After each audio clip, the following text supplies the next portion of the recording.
it's not my job to school you on something that you should have learned in school. Women have been oppressed, and women still are oppressed because there are literal child slaves. There are Black women, disabled women that experience oppression all the time, and Native American women as well. Native American men as well, aren't they oppressed?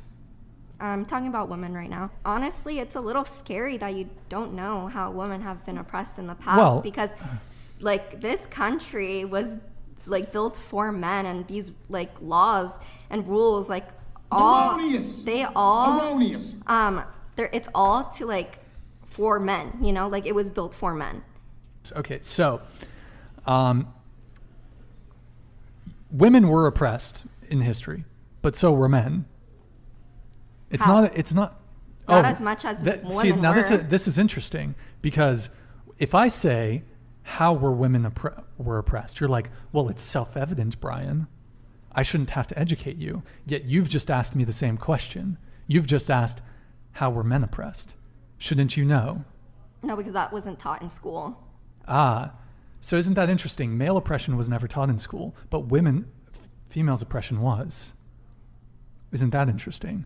So who's really oppressed then? Oh my God, Brian. If men's grievances throughout history are overlooked, who's the real one that's oppressed? Perhaps you don't even believe men are oppressed. Don't, to be honest. You don't? Yeah. But it's just interesting, because I gave you a minute, 2 minutes to explain your position, and then when I push back a little bit, you're like, no, we're done. I will end it on this, though. I don't expect you to respond, and you don't have to respond, but I will at least address the points that you brought up. So you said that basically the patriarchy theory, that men built this country for other men. Now, I agree with you on the first part. Men did build this country. However, men didn't build it for the benefit of other men. They built it for their families, their wives, their sons, their daughters. So I agree with you that yes, this country and all countries, in fact, have been built on the backs of men, but it's not for the benefit of other men. Every single thing that you see around you, the buildings you live in, the streets you drive in, the infrastructure that you rely on to survive, was all built, created, and is maintained by good, honest, hardworking men that simply want to provide for their family. It's not men wanting to oppress women. It's just men that want to work and provide for their family. Then why couldn't women vote? Because men were subject to military conscription. Because women didn't want to vote either at some point. Because if they voted, then that means they have to be drafted too. Isn't that correct? Yeah. Yes. Yeah, the reason, by the way, throughout the vast majority of human history, men didn't have the vote either. There was a small percentage of men who had power. The rest of the men were also oppressed alongside all of the women that were oppressed. It was like, previously you had tyrants and kings and dictators. Men couldn't vote. This is like voting came around in, like, broadly speaking, in the 1900s, the late 1800s, 1900s, and now obviously, in 1920 is when women got the right to vote. So this voting thing's very new. Democracy is very new. Most people never had the right to vote. The way men had the right to vote was because of warfare. Because men could be drafted and sent to fucking the Maginot Line in France and go in the trenches and get trench foot and get chemical gassed. And to this day, women were able to secure the vote without the corresponding responsibility. Women have a right without a responsibility. Men have a right with a responsibility. That responsibility is you have to die for your country. Yeah, when it comes to voting, basically, men to this day are subject to military conscription. I have this here. You want to talk about systematic oppression? I don't know if you've heard of the selective service system. So I don't know if you can read this. Men 18 to 25 years old. So this is a draft. Ignore the bright colors. If you open this up, here, take a look at that. Here, take it. Take it. This is a draft registration form. It says 18 to 25-year-old men. Only men are subject to military conscription. That's why men got the right to vote before women. think still to this day, women don't want to be drafted. Well, they do, and they can't. And they can't. They can't. And so they're fine with that. No one, you don't see any women pushing back saying, I want to be drafted.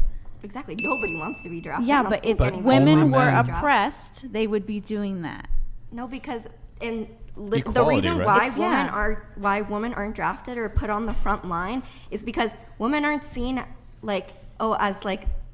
as intimidating to the enemy, you know? Like, they're putting men because men are like stronger, biologically stronger, biologically they don't want women there for a reason. Sure. Well, you're not totally wrong. Yes, men, generally speaking, are more suited for warfare.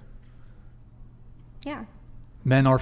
It's a biological reality. Men are physically stronger than women.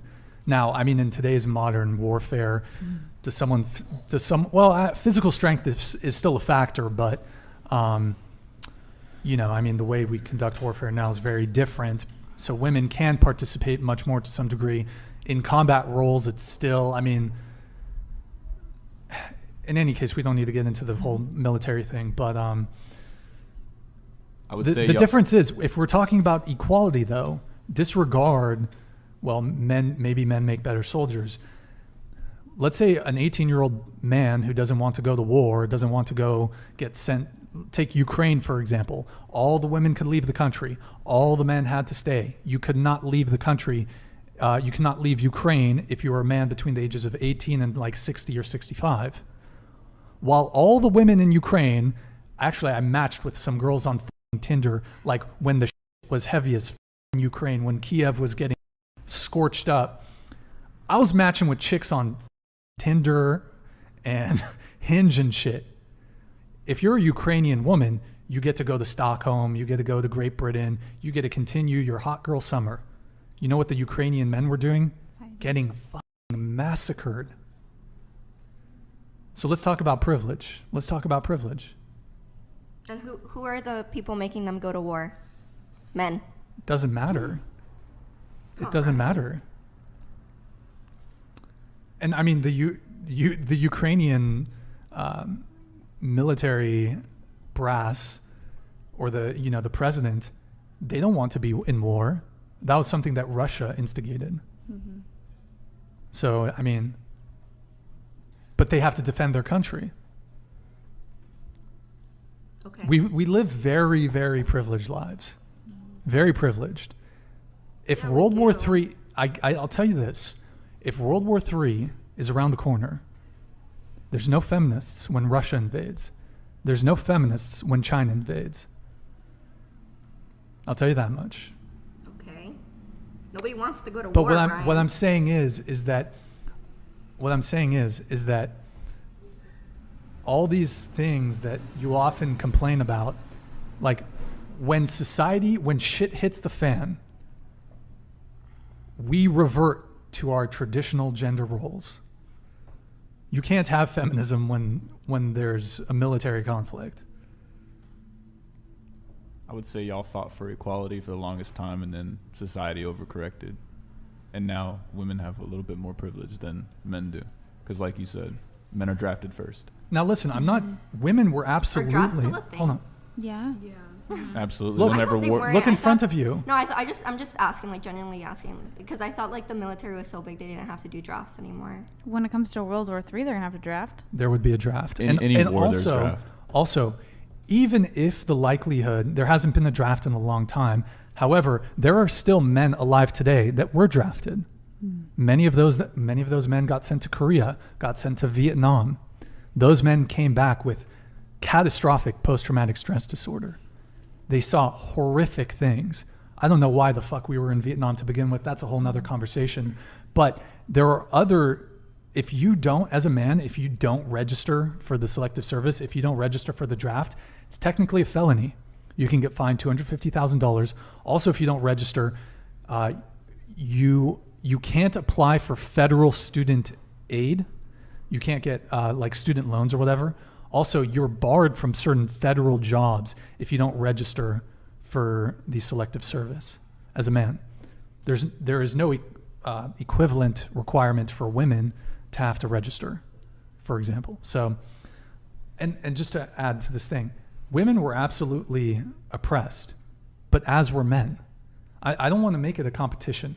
What I guess what I'm trying to say is, and I think it's a terrible kind of shifting of history. For the longest period of time, life was so incredibly difficult for everyone. We live the most coddled, privileged, easy lives.